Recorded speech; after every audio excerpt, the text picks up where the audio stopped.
Rescue workers are beginning to arrive on the devastated French island of Mayotte after a massive cyclone slammed into it at the weekend. It's feared hundreds of people could have been killed in Mayotte. That sits to the north of Madagascar. Chido struck the island group, that is a French territory, before moving westward and battering Mozambique on the African mainland.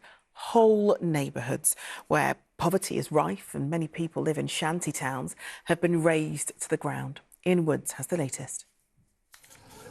Nothing was spared, said a local mayor, and you can see what he means.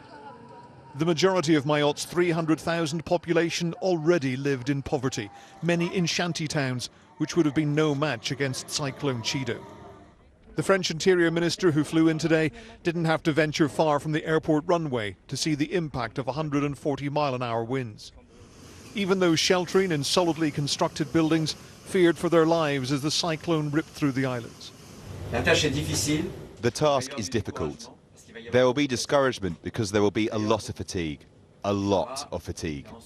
For those who have lost their homes, we must ensure you have adequate accommodation so you can do the job we expect of you. The minister was told that food and water is in short supply. People had stocked up, but everything was destroyed. Here was the dining room. And here was the kitchen. You can see the sink that was there. And on the other side again, that was my bedroom.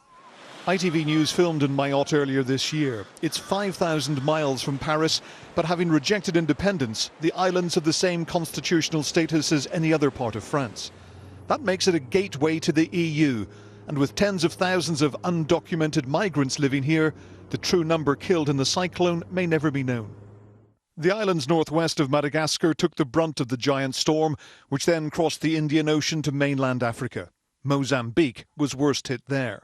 We're worried about the longer-term impacts. Children potentially being cut off from learning for weeks on end, people unable to get access to healthcare, and the potential spread of waterborne diseases like cholera and malaria.